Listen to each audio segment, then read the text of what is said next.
ভাই কাছে থাকিয়া আমাদের প্রিয় ভাই ওসমান হাদি শরীফ ওসমান হাদি ওই মৃত্যুর সাথে সন্ধিক্ষণে আছে ওই সিঙ্গাপুর এলাকায় রে বাবা মারা গিয়েছে একটু আগে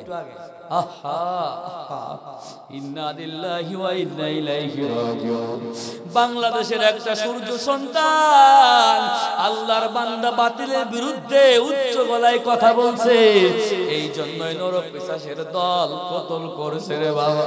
দেখেন তার পাশেই কিন্তু দাঁড়ায় আছিল যে ব্যক্তি গুলি করছে। এই জন্য প্রত্যেকটা আপনাদের শিক্ষা নেওয়ার জন্য ঘটনাটা আমি সামনে নিয়ে চলে আসি। কেন কেন কেন ওই ওসমান হাদির ঘাড়ের উপরে দাঁড়ায় আছিল, আপন সাজিশে স্বার্থের ব্যাঘাত ঘটলো, ওই ব্যক্তি ওসমান হাদিকে গুলি করে দিল। ওই নরপিশাচের দল একবারও তো চিন্তা করলো না।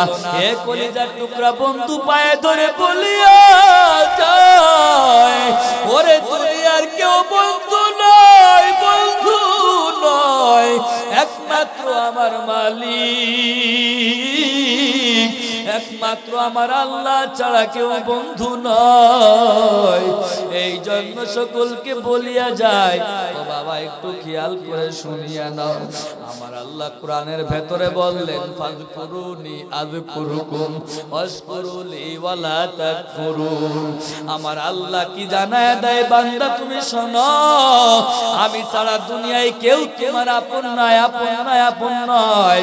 তুমি আল্লাহর দিকে এক পা ধাপিত হবা, আল্লাহ তোমার দিকে দুই পা ধাপিত হবে। আল্লাহর দিকে তুমি হাঁটতে হাঁটতে যাইবা, আমার আল্লাহ তোমার দিকে দৌড়াইতে দৌড়াইতে যাবে রে বাবা।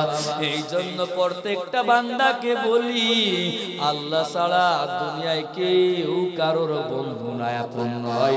কে বলেছেন চিল্লায়া বলে।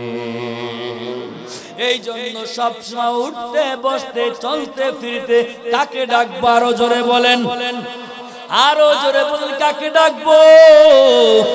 একমাত্র আল্লাহকেই ডাকবো সব সময়, সব সময়। ও আল্লাহর বান্দা, এর বাইরে যাওয়ার কোনো সুযোগ নাই রে বাবা।